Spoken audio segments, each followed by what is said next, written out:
ఆంధ్రలో ఒక విచిత్రమైన పరిస్థితి ఏంటంటే హిందువుల కోసం మీడియా ఉంటుంది.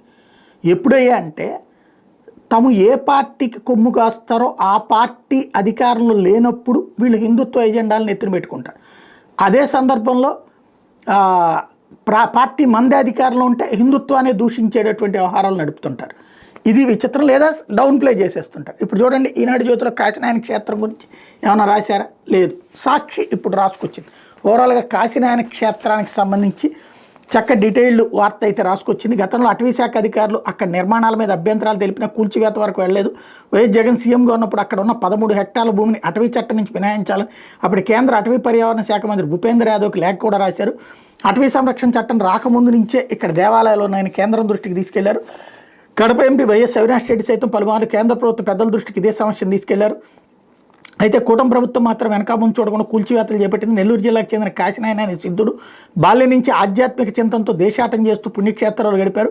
పాడుబడ్డ దేవాలయాలను జీర్ణోద్ధరణ చేయనున్న గురువు ఆదేశాల ప్రకారం జ్యోతిక్షేత్రం నరసింహస్వామి దేవాలయాన్ని 1980వ దశకంలో పూర్తి చేశారు.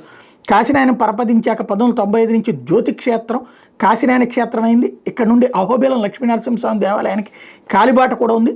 జ్యోతిక్షేత్రంలో నిర్మాణాలకు గతంలో మాజీ సీఎం కోట్ల విజయభాస్కర్ రెడ్డి, మాజీ మంత్రి బిజివేముల వీరారెడ్డి సైతం సహకారం అందించడం గమనార్హం. క్షేత్రంలో కూల్చివేతలను తక్షణం నిలుపుదల చేయాలని రెడ్డి కమ్యూనిటీ డెవలప్మెంట్ సొసైటీ అధ్యక్షుడు సురేంద్రారెడ్డి, ఉపాధ్యక్షుడు వెంకట సర్వోత్తమ రెడ్డి శనివారం ఇక్కడ పేర్కొన్నారు. అడవి మధ్యలో ఉన్న ఇతర ఆధ్యాత్మిక ప్రదేశాలకు లేని నిబంధనలు కఠించేందుకు కాశీనాయన ఆశ్రమంపై ఎందుకని ప్రశ్నించారు. ఆశ్రమానికి చేరుకోకుండా ఫారెస్ట్ అధికారులు ఇప్పటికే పలు అడ్డంకులు సృష్టిస్తున్నారని సొసైటీ ప్రతినిధులు పేర్కొన్నారు. పోరుమామిళ్ళ నుంచి జ్యోతి వెళ్ళే కాశీనాయన ఆశ్రమంకి వెళ్ళే ఆర్టీసీ బస్సులను అడవిలోకి ప్రవేశించకుండా చివరి పల్లె అయిన వరికుంట్ల గ్రామం దగ్గరే ఆపి అట్టించేటే వెనక పంపిస్తున్నారని వాళ్ళు తెలిపారు. కూటమి ప్రభుత్వం అంశాలను పరిగణలోకి తీసుకుని సమస్యలను పరిష్కరించాలని, లేదంటే తీవ్ర ప్రజా ప్రతిఘటన ఎదుర్కోవాల్సి ఉంటుందని హెచ్చరించారు. కూటమి నేతలు ఆలయాల మీద రాజకీయాలు చేయడం మానుకుని భక్తుల మనోభావాలు కాపాడేందుకు కృషి చేయాలని వైఎస్ఆర్ జిల్లా బద్వేలు వైఎస్ఆర్సీపీ ఎమ్మెల్యే డాక్టర్ దాసరి సుధా అన్నారన్నటువంటి వార్తని హైలైట్ చేసింది.